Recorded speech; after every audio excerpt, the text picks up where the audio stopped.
I've been working with Sophie, Diane and Rory for about 7 months now. A lot of that time has been spent using remote consultations over Zoom, but some have been in-person stays, either with the family or on my own with Sophie.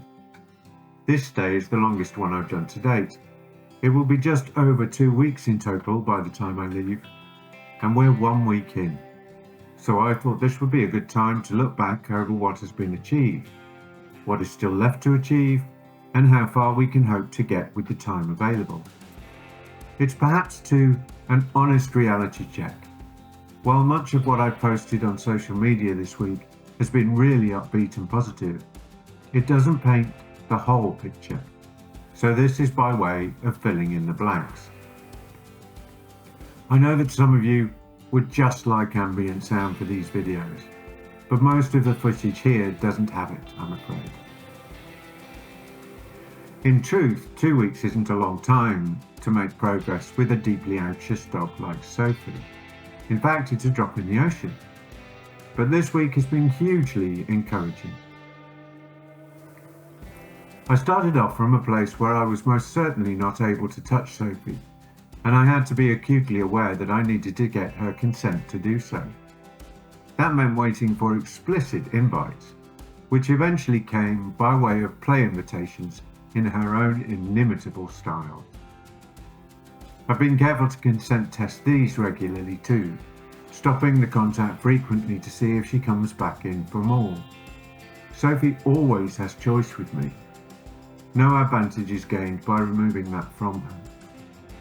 At the moment, the majority of our time is spent playing when she wants to, and building her confidence in me. Hanging out is sometimes the best option, helping her to become familiar with noises and movements that up until now have been challenging for her. Because I've been able to do this in an ordered fashion, she becomes comfortable with me, just being there, before she has to deal with the things I do around her. Once I knew that she was happy with my presence, then I could start initiating some of the contact, casually petting her as I go past, to the point where she has started to brighten up in anticipation of that contact. We've played more as the days have moved on, with her requesting it more than me offering it. Some of it's quite mischievous, which has been a delight to see. She often surfs the counter to see what I'm up to, or jumps at my back to get my attention. Play mouthing is not uncommon now either, and she's often up for a belly rub. Now don't worry, I do have a plan and approach to calm the exuberant behaviour that may be too over the top or unhelpful for Rory and Diane. But for the moment, I wanted to be able to just enjoy the play.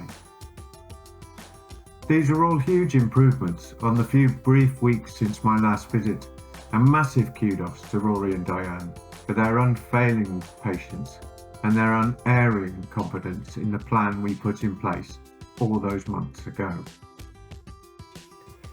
It's hard to imagine that cases like these will take as long as they do, but that's how fear is.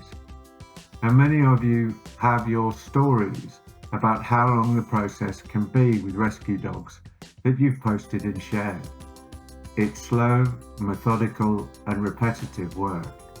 It's about gradually making progress as your fearful dog learns that you, their environment, and the things around them might cause them anxiety, predict good stuff happening for them. It's about going at their pace and holding your nerve when it feels like things have stalled. It doesn't make for exciting viewing always, and it can be enormously frustrating if you're living through it, but it's the right way to get things done. This last week or two have seen Sophie take some big steps. All that patience and methodical, incremental, sometimes tedious work is paying off. From exploring the rest of the downstairs of the house with Diane and Rory, to excitedly wagging her tail and running to follow me to the front room, it's all part of the process. So what's the catch? Well, there are a couple. While I've been able to make a small start on lead work, Sophie isn't nearly ready to accept having it clipped on and off her collar, and a harness is going to be a job too far for now. And yes, Ideally, I want to accustom her to a harness for her regular walks. There may be some of you thinking, why not just clip the lead on and try and get her to walk with you? Well, the hard reality is that unless she's comfortable with and accepting of the lead, she will go to ground, as she did when she first arrived and Rory tried to take her for a walk, and she refused to move and went to hide under the garden furniture. And she will start to fear and avoid me. It will slow rather than accelerate the process of getting her feeling confident out in the world. I might get the lead on her in the next week, and I may even have her taking her first steps with it. Whether I can do more than that, or even achieve that much, the jury is still out. The other significant hurdle to overcome is that she will only let me touch her and play with her in the kitchen.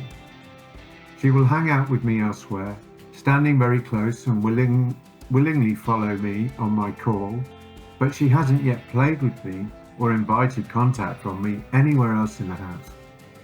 If I tried too often and she rejected it, then she might well sensitize to my proximity in the other rooms, or worse still, steer clear of me in the kitchen. So it's a waiting game, the same way it was in the kitchen. It paid dividends there, it will again. So let's see what happens in the next 7 days. Watch this space. And now, once again, let's just watch a bit of slow Sophie TV.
Colors feeling brighter,